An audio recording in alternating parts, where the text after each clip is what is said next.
தமிழ்நாட்டில் மக்களவை தேர்தலுக்கான தபால் வாக்குப்பதிவு என்பது தொடங்கியிருக்கிறது. அண்மை செய்தியை பார்த்து வருகிறோம். தமிழ்நாட்டில் முதியோர் மற்றும் மாற்றுத்திறனாளிகளுக்கான தபால் வாக்குப்பதிவு என்பது தொடங்கியிருக்கிறது. துப்பாக்கி ஏந்திய போலீஸ் பாதுகாப்புடன் வீடுகளுக்கே சென்று தபால் வாக்குகளை சேகரிக்கும் பணி என்பது நடைபெற்று வருகிறது. ஈரோடு தொகுதியில் 85 வயதிற்கும் மேற்பட்ட முதியோர் 21,805 பேரும், மாற்றுத்திறனாளிகள் 9,824 பேரும் இருக்கிறார்கள். இது பற்றிய கூடுதல் தகவல்களோடு இணைகிறார் செய்தியாளர் குணசேகரன். குணசேகரன், விவரங்களை சொல்லலாம்.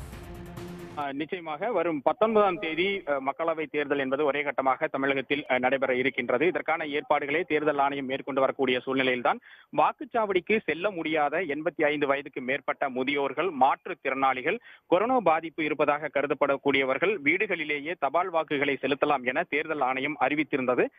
இதற்காக ஏற்கனவே அவர்களுக்கு 12D ஃபார்ம் என்பது வழங்கப்பட்டிருந்தது. 12D ஃபார்ம் பூர்த்தி செய்து வழங்கியவர்களுடைய வீடுகளுக்கே சென்று தபால் வாக்குகளை பெறக்கூடிய பணி என்பது இன்று தொடங்கி இருக்கிறது. முதியோர்கள், மாற்றுத்திறனாளிகள் தங்களுடைய வாக்குப்பதிவை இன்று செலுத்துகின்றனர். குறிப்பாக ஈரோடு நாடாளுமன்ற தொகுதியை பொறுத்த வரைக்கும் 21,885 வயதுக்கு மேற்பட்ட முதியோர்களும் 9,824 மாற்றுத்திறனாளிகளும் இருக்கின்றனர். இவர்களில் தபால் வாக்குகளை பதிவு செய்வதற்காக விருப்பம் தெரிவித்து 2,201 85 வயதுக்கு மேற்பட்ட முதியோர்களும் 800 மாற்றுத்திறனாளிகளும் என மொத்தமாக 3,001 நபர்கள் இந்த தபால் வாக்குப்பதிவு செலுத்துவதற்கு விருப்பம் தெரிவித்து 12D ஃபார்ம் வழங்கி இருந்தனர். இவர்களுடைய வீடுகளுக்குத்தான் தற்பொழுது அதிகாரிகள் குழுவாக சென்று இந்த தபால் வாக்குகளை பெறக்கூடிய பணியில் தற்பொழுது ஈடுபட்டிருக்கிறார்கள்.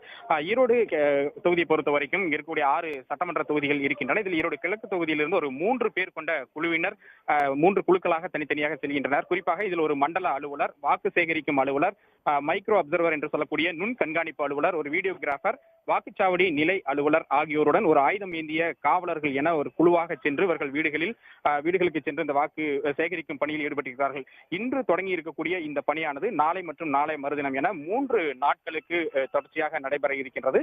வீடுகளில் இல்லாத முதியவர்கள் இல்லாத போது அல்லது அவர்கள் வாக்களிக்க முடியாத இந்த 3 நாட்களில் முடியாதவர்களுக்கு மீண்டும் மறு வாய்ப்பாக 8ஆம் தேதியும் மீண்டும் ஒரு முறை அவர்கள் வீடுகளுக்கு சென்று வாக்குகளை பெறுவதற்கான நடவடிக்கைகளில் ஈடுபட இருக்கிறார்கள்.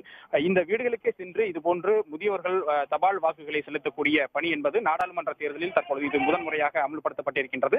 எனினும் கூட ஏற்கனவே ஈரோடு இடைத்தேர்தல் நடைபெற்ற போது ஈரோடு இடைத்தேர்தலிலும் இதுபோன்று தபால் வாக்குகளை செலுத்தும் பணி முதன்முறையாக அமல்படுத்தப்பட்டிருந்தது குறிப்பிடத்தக்கது. தகவல்களுக்கு நன்றி குணசேகரன். உடனுக்குடன் செய்திகளை தெரிந்து கொள்ள சன் நியூஸ் பெல் ஐகானை கிளிக் பண்ணுங்க.